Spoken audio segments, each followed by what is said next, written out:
2 days ago, I woke up to pretty shocking news in the chess world. The candidates had been postponed. Some of you might not yet know all the drama that this tournament has entailed, so let me show you the full journey. The hustle started in February with the news that Ding Liren had to be quarantined near Moscow for 2 weeks before the start of the tournament. Already concerns were raised how this would affect his preparation. The real bomb hit 4th of March. MrDodgy tweeted hidden camera footage of Emil trying to force himself into the candidates. The next day, the legend, Susan Polgar, to her horror, noticed many famous fucking chess tournaments had been cancelled. It was all carefully planned by fate. On 6th of March, FIDE announced Teimour Radjabov, due to his personal reasons, had been kicked out and replaced by Maxime Vachier-Lagrave. Moments later, Teimour posted his response to Instagram and azerisport. The candidates tournament is a chess marathon consisting of 14 rounds over 22 days. How the tournament will develop during this global epidemic? What measures will be taken in case of detection of the virus? And what measures will be taken in relation to a sick participant? No one has explained to me. Due to the complexity of all these points, I turned to FIDE and asked to postpone the tournament to a later date. This was denied. In connection with the above, I considered that such conditions can greatly affect the necessary level of concentration and mood required for the best possible play in such an important tournament as the candidates, and a possible danger to the health of the players. As a result, I was replaced by another participant. To this, the great FIDE Director General Emil Sutovsky commented, "We have taken a number of measures regarding the situation.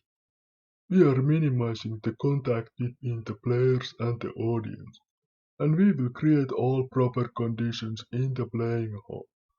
We also introduced the recommendation not to shake hands before the game. You need to understand that this tournament is not massive. There are only 8 chess players. We will cancel or postpone large events." Seriously, you are gonna skip the candidates for a potential threat, which actually is not there. first of all, I would like to remind FIDE that as long as you capture your opponent's pieces, you will have contact with the player. Second part, just look at this picture from the opening ceremony of the candidates. More than 1,000 people attended. I can see only one woman with a mask protecting herself and others. I give her some imaginary safety points, even if in reality a mask does little help. Teimour posted a follow-up Instagram note. He had received a letter from FIDE stating that the tournament can't be moved legally and practically. In my eyes, this basically just means the contract doesn't allow for delay in the event of force majeure or unforeseeable events. Pretty bad contract in my opinion. All this really got people talking. Nigel Short, the vice president of FIDE, hit the Twitter with his brain tumor. It might be a tumor. It's not a tumor. It's not a tumor at all. There are around 30,000 road deaths per year in Russia. There have been 13 coronavirus cases and no deaths in the same country.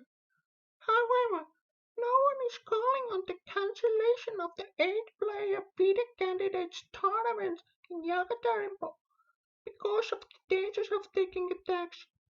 Just saying. The current population estimate of Russia is 145.9 million people. Thus, the chance of someone dying in a road accident in 1 year time is 0.02%. Compare it with coronavirus, which has a mortality rate of around 3%. Also, as far as I know, accidents don't exponentially spread. Levon Aronian's wife also had something lovely to say. What a little pussy! Good luck, Vachier-Lagrave. Some people said he didn't have much motivation to play anyway, so it wasn't a big loss. Later, Radjabov answered these assumptions. My willingness to fight for the world crown and to play in the candidates tournament, it's my own decision. I am playing there. I am in the tournament. I am preparing for the tournament. And some people can say he has no chances, let's say, so it doesn't matter if he played. Is it considered as just a normal saying that maybe he just shouldn't play there? But some reactions were supportive. Wang Hao, in an interview with Chess.com, said the tournament should be rescheduled. And 1 week before the tournament, Kramnik also suggested postponing the tournament. As we all know now, it was to no avail, and the show continued as planned. The players were routine tested 2 times a day for fever and such. They were also tested for coronavirus on arrival and 10 days later. Nepomniachtchi seemed to be the most concerned participant, taking various precautions, from avoiding handshakes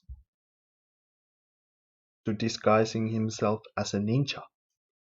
So, I'm not 100% convinced the virus cares how invisible you are at night to the human eye.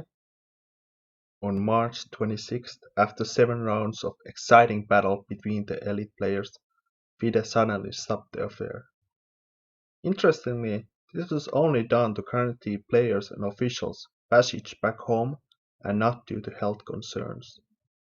The next day there would be no flights in or out of Russia, so the organizers had to act quickly to come to a decision.